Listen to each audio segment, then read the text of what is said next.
is up, ladies and gentlemen, boys and girls? Welcome to episode 84 of the Greyt podcast. On today's episode, we got to talk what was a very interesting week 6 of college football. As far as my pick'ems are concerned, I went 6-4.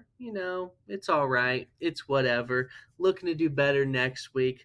Of course, I picked two upsets to happen, and of course, the one I didn't pick to happen was the one that happened. Naturally, doesn't that always happen? And trust me, we will get to that. First, I want to start with two games that were really big this weekend, and then we're going to get into two games that, I'm going to just bask in my glory. I'm going to bask in my glory. So first, let's talk about Alabama Vanderbilt. Vanderbilt put up a good fight. I will say this, Diego Pavia, you can't be talking all that smack towards Alabama and then go out and have two turnovers. Go out and fumble the ball in the red zone. Go throw an interception. I think that was also in the red zone, if I remember correctly. Have not even a 55 QBR. I mean, you just cannot let that happen. Vanderbilt was off to a hot start. Alabama kept with them. It was tied at halftime, and then Alabama just pulled away in the second half. Vanderbilt had multiple chances to kind of just establish themselves in this game and dominate this football game, and they kept just letting it slip away from them, and they kept shooting themselves in the foot, and you cannot do that against really good football teams and expect to win, especially when you're on the road. Ty Simpson, he played good again. He did have an interception, but 23 for 31, 340 yards, and 80 QBR is really good. Jam Miller, Alabama seemed to finally find a run game this week, which was good to see for them. And yeah, you're on to next week if you're Alabama. And look, Alabama still got to run a gauntlet. All right, Missouri, you're at Missouri this upcoming week. Missouri is not going to be an easy one. Missouri was on a bye this past weekend. They're not going to be easy to beat. They're not going to be fun to play. But, we'll see what Alabama can do against Missouri. That's really all I have to say about that. And look, Vanderbilt still has everything in front of them. And we'll see what happens. Miami, Florida State also happened. I picked Florida State to win, unfortunately, and they just didn't really do much. Tommy Castellanos had a typical Tommy Castellanos Boston College game. Not good at all. Carson Beck was fine. He did have 4 touchdowns, 0 interceptions. And honestly, if Florida State could learn to cover Malachi Toney, that would probably help them a lot. I'm just putting that out there. If they could learn to cover Malachi Toney, that would probably help them a lot in this football game, as well as C.J. Daniels. Look, again, I'm not worried about Miami. As far as, if I'm a fan of other teams, I'm not. Miami is going to show that they are Miami very, very soon, when you least expect it. So honestly, watch. Whenever they play again and they're in the pick'ems, whatever, I'm going to pick them to win, and I'm going to be fully expecting them to win, and that's when they'll lose. In typical Miami fashion. And Miami probably will make the playoffs. They probably will make the ACC championship and probably win the ACC, because the ACC is garbage. But then, when you start to really consistently play against the big boys, I don't trust Miami. I don't trust Carson Beck. And I certainly don't trust Mario Cristobal. But this is what we really have to get to, ladies and gentlemen. We're going to save the big one for last, so I can just lay in to a certain quarterback and a certain team and a certain fan base. But first, I have to ask a question.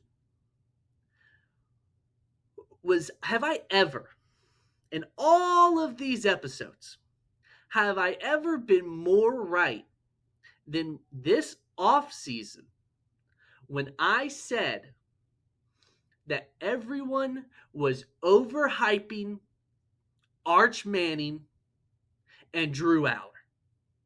Have I ever been more right? This guy, Arch Manning, sucks. He is awful. Okay? A 70.5 QBR. That's barely passing in school. 2 touchdowns. Congratulations. You also had 2 interceptions, and they were awful interceptions, and you're lucky you didn't have a third towards the end of the game because the Florida player dropped it. You're very lucky you didn't have a third, Arch. And as a Georgia fan, I would like to thank Steve Sarkisian and Texas for not allowing this bum to come to Athens. Because I would be losing my mind week after week watching this guy poop down his leg every week. Every week. He is terrible. And look, the offensive line is not good either. Just to be clear, it's not just Arch that's bad. The Texas offensive line is also awful. Awful. I mean, Texas has all this money, all this NIL money. They have Lambos out front when recruits come to visit. And yet they can't buy a good offensive line? They're buying like Walmart employees to come out there play offensive line? I thought their defense was good, and yet they made DJ Lagway look competent. They made DJ Lagway look better than he's ever been. DJ Lagway, the same guy who just a few weeks ago against LSU threw 5 interceptions. Threw for almost 300 yards, only had 7 incompletions, and a 95 QBR. They allowed Jaden Ball to run all over them, 4 yards a carry, over 100 yards rushing. Dallas Wilson, a true freshman, by the way, 111 yards receiving and 2 touchdowns on your head. He averaged 18.5 yards per reception. Vernell Brown III, 72 yards, 24 yards per reception. J. Michael Sturdivant, 21 yards per reception. Hayden Hansen, 15 yards per reception. Just down the field. Vertical. DJ Lagway was averaging over 10 yards a pass. Do you realize that? That means every time DJ Lagway, not every time, but on average, when you saw DJ Lagway complete a pass, it was a first down. Over 10 yards. This Texas team is awful. Steve Sarkisian should be ashamed of himself. This program should be ashamed of themselves. Arch Manning should be ashamed of himself.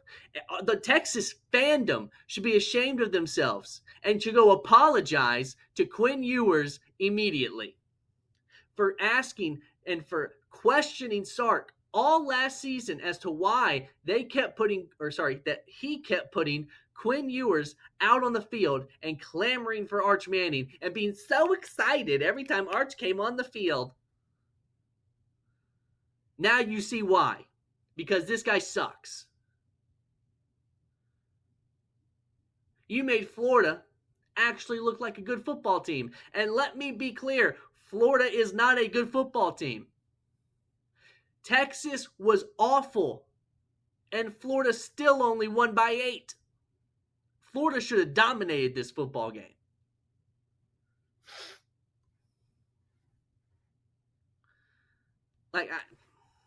It's crazy to me.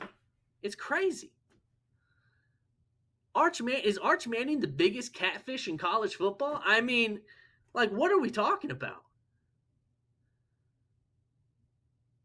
I told you the hype was too much. Give him time. But no one wanted to listen. We all wanted to crown this kid before he ever had a start.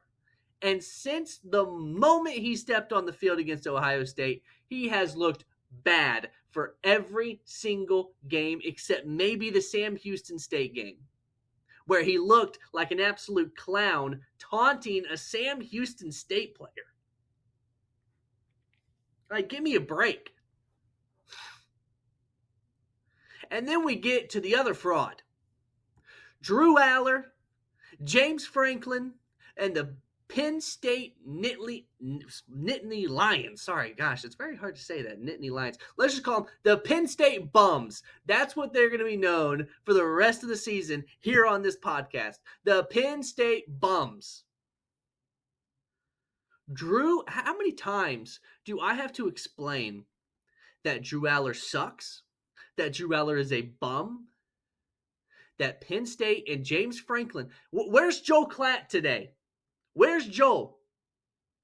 Where's Joel Klatt, who kept telling us that Penn State was his number one team in the preseason? Where's he at? Where are all the people who had Penn State as number one in the preseason? Where you had guys like me who kept trying to tell you to stop falling for it. Every year, people fall for this. And for some reason, this offseason, people really wanted to fall for it. And I don't get it.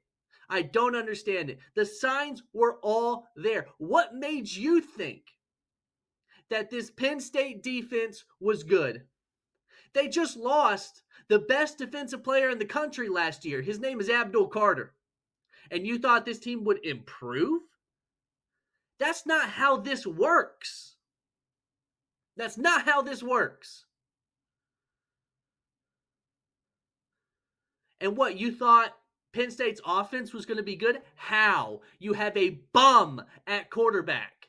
A bum. Who do you have at wide receiver? A bunch of mid. And even if they were good, you have a bum throwing them the ball. This Penn State offensive line, mid. All of it is so mid, and yet all of you seem to just completely look past it. I don't know if we've ever had an off season where college football analysts have been so wrong. Have we ever seen it? And guess what? They continue to be wrong. But I don't think I've ever seen an off season where college football so-called analysts have been so incorrect. So incorrect. I was told that the best part about this Penn State offense is the run game, right? It's the run game. Your leading rusher was Drew Aller. It wasn't Kaytron Allen. It wasn't Nick Singleton. Sorry, I'm getting so animated. I'm losing my voice. Sorry, I had to take a little bit of water right there. It wasn't Kaytron Allen. It wasn't Nick Singleton. It was Drew Aller. 11 carries for 78 yards. Can you actively tell I'm losing my voice? Yeah, that's actually kind of crazy. Oh, man. But I'm supposed to believe that running the ball is your greatest attribute. You threw the ball more than you ran it. You threw it 26 times. Or, well, I guess if you include Drew Aller's carries. But, as far as Kaytron Allen and Nick Singleton, you only ran it 19 times. Compared to 26 is how many times Drew Aller threw it. I just I don't get what people thought they saw. What did you see? This UCLA team was 0-4. They had lost to New Mexico. Was it New Mexico State? It might have been New Mexico State. I think it was the Lobos. UCLA lost to New Mexico State. UCLA was 0-4. We had people, after last week, Penn State fans, coping, members of the media, analysts, so-called analysts, self-proclaimed analysts, coping over Penn State's loss to Oregon. Oregon let them back in that football game. That should have been domination. And it was domination for 3 quarters. But we have people coping like, oh, this is where Penn State wakes up. This is where they wake up. They'll go battle with Ohio State. They're not going to battle for anything. Ohio State is going to beat them. Indiana could beat them. Nebraska could beat them at this rate with the way they're playing.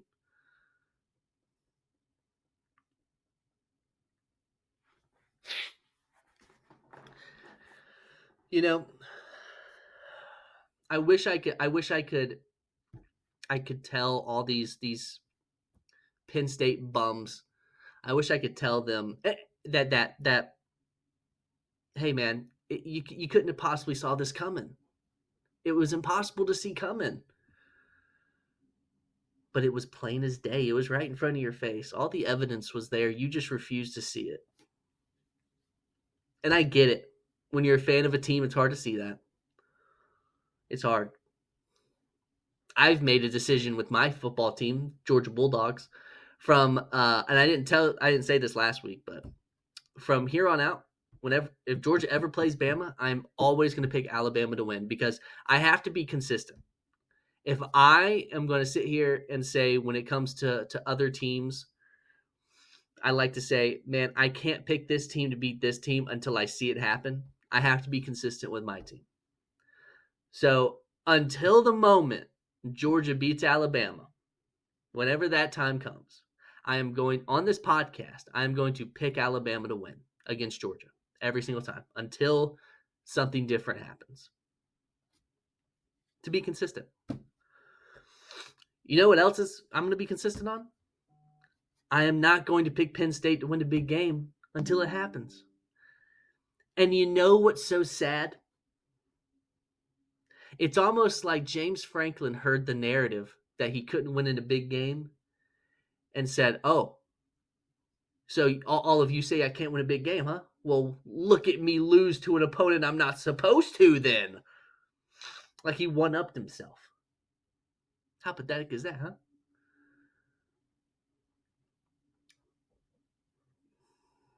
The reality is that there's really not a great team in college football this year. Miami's not a great football team. I don't care what anybody tells me. Ohio State's not a great football team. I don't care that you beat some Gophers. I do not care.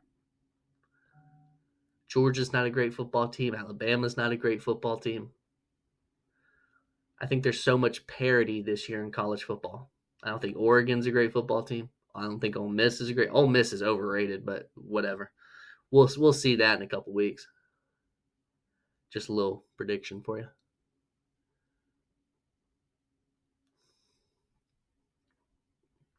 Each week seems to be chaos, man.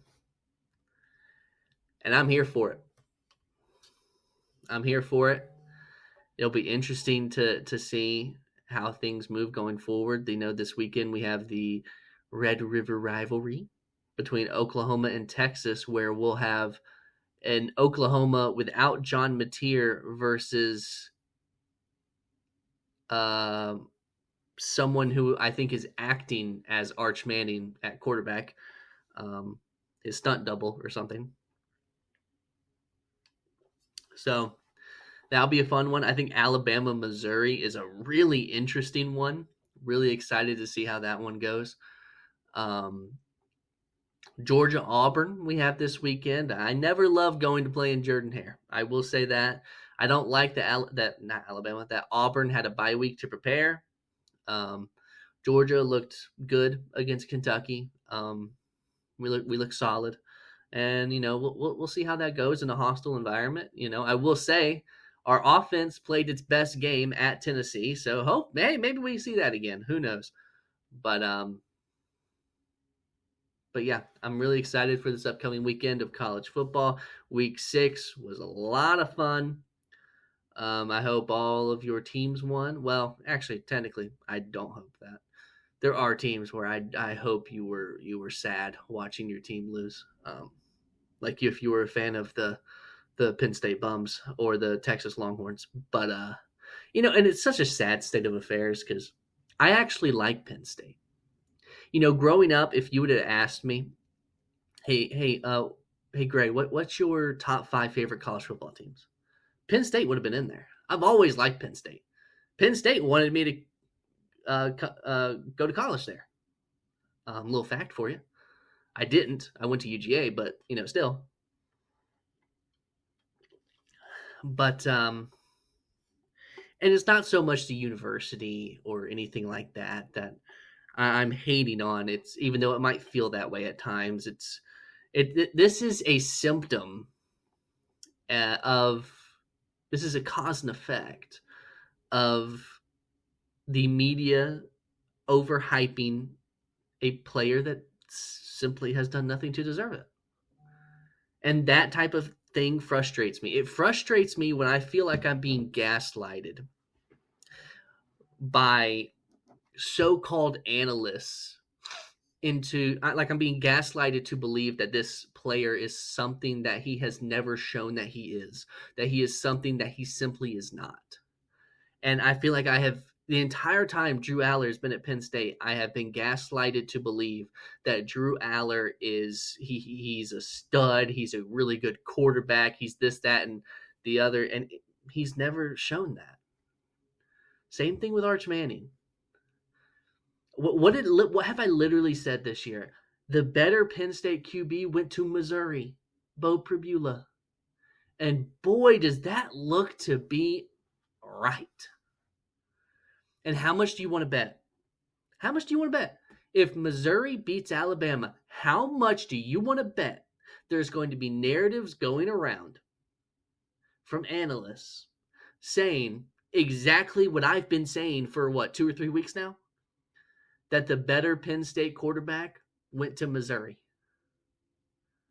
How much do you want to bet? And trust me, I'm going to see him. I'm going to hear him. And I'll be here to make sure people understand and make sure people know I said it first. I said it first. I said it weeks ago. But, Missouri has to beat Alabama for that to happen. So it is what it is. I hope everyone enjoys their Monday. I had to get this out on a Monday because I had to talk about Texas and the Penn State Bums. I just had to. But I hope everyone enjoyed their weekend. We got another episode coming up probably on Thursday. It'll probably be Thursday where I do my picks for week 7 of college football. I already have the 10 picked, but we'll see if any of those picks change. Oklahoma, Texas is a hard one with Oklahoma not having their quarterback. It's a little bit of a fishy situation. That game's always interesting, but we will see. I hope everyone has a tremendous day. Don't forget to go out there and be great.